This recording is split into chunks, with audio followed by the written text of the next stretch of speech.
आणि म्हणून ब्रह्मा जे आहेत ह्यांचे 5 शीश होते. पहिले शीश पासून त्यांनी ऋग्वेदची रचना केली. दुसरे जे शीश होतं त्याच्यापासून त्यांनी यजुर्वेदची रचना केली. तिसरे शीश पासून त्यांनी अथर्ववेदची रचना केली आणि चौथे शीश पासून त्यांनी सामवेदची रचना केली. 5वा जे शीश होतं, जेव्हा हे 4 वेदांची रचना ब्रह्माने पूर्ण केली तर 5वे शीश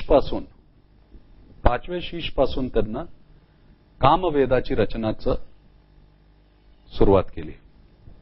सर्व सृष्टीमध्ये, सर्व प्रकृतीमध्ये खळबळच उडली आणि खळबळ उडली की आता जर कामवेदवर जर रचना झाली आणि कामवेदवरच जर व्याख्यान झालं तर हे जे 4 वेद जी सामाजिक व्यवस्थेला बांधणार आहेत, सांसारिक मूल्यांना जोपासणार आहेत, त्यांचं काही महत्वच राहणार नाही.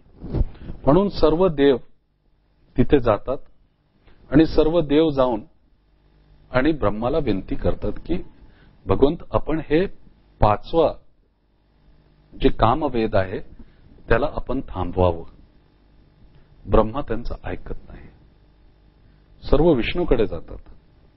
विष्णू स्वतः ब्रह्माला समजवायला येतात आणि सांगतात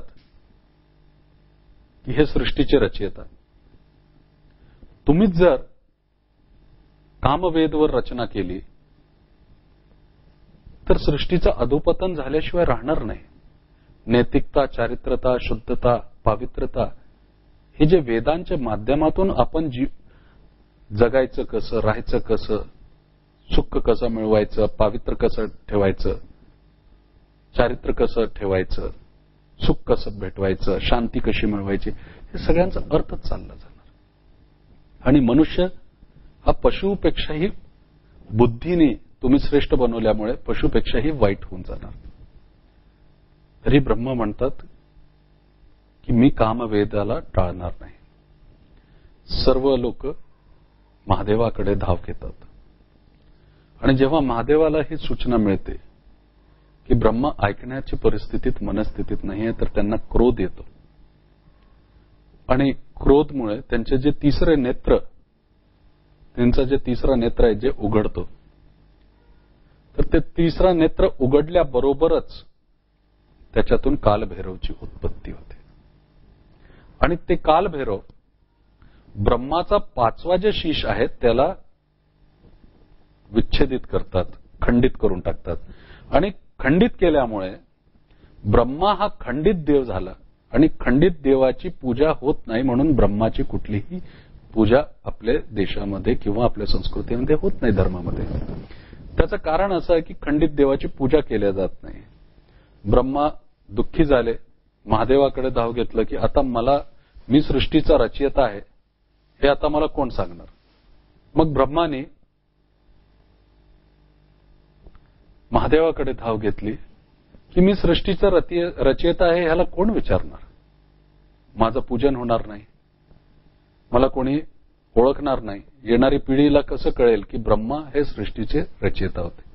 तेव्हा महादेवाने आशीर्वाद दिलं की प्रतिकात्मक स्वरूपामध्ये तुम्हाला पुष्कर, राजस्थानमध्ये तुमचं एक मंदिर राहणार आणि म्हणून ब्रह्माचं एक मंदिर आहे आणि तिथं तुमची फक्त पूजा केली जाणार. म्हणून आता ब्रह्महत्याचा पाप कालभैरवला लागला आणि कालभैरवला ते पाप लागल्यामुळे कालभैरव हे सगळीकडे फिरायला सुरुवात केली प्रायश्चितसाठी. काशीपासून सर्व तीर्थक्षेत्रावर जाऊन त्यांनी ब्रह्महत्याचे प्रायश्चित्ताची विधी करायला सुरुवात केली. सगळीकडून फिरून आल्यानंतर उज्जैनीच्या क्षिप्राच्या काठावर ते आलेत आणि त्यावेळी खूप दुःखी होऊन बसले होते. तेव्हा मा पार्वतीने त्यांना आशीर्वाद देण्यासाठी प्रकट झालेत आणि प्रकट होऊन मा पार्वतीने त्यांना सांगितलं की मुलाची मुक्ती, मुलाची शांती आणि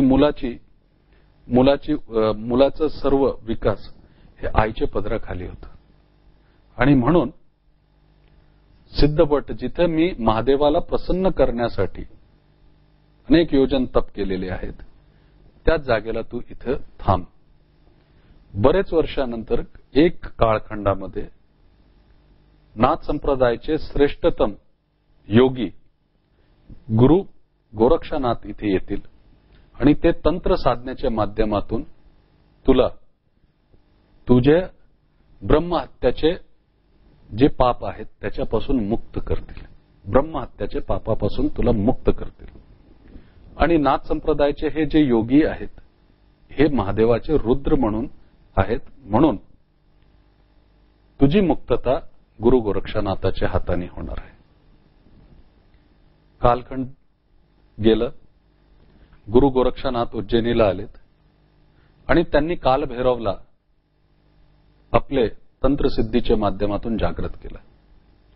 पण त्याच्या मागची जी म्हणजे जे कथा आहे, त्याच्या मागे जे जुडलेलं जे प्रसंग आहे तो असा आहे की उज्जैनीचा कालभैरव मदिरापान का करतो?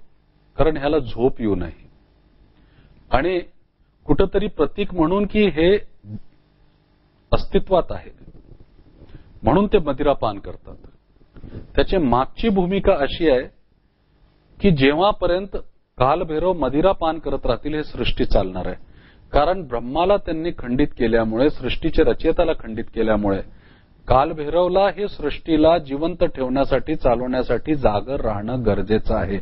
आणि जेव्हापर्यंत ते मदिरा प्रतिकात्मक स्वरूपामध्ये पित राहणार तेव्हापर्यंत ही सृष्टी चालत राहणार. ह्याच्याशी संबंधित जोडलेली जी कथा आहे ही अशी आहे.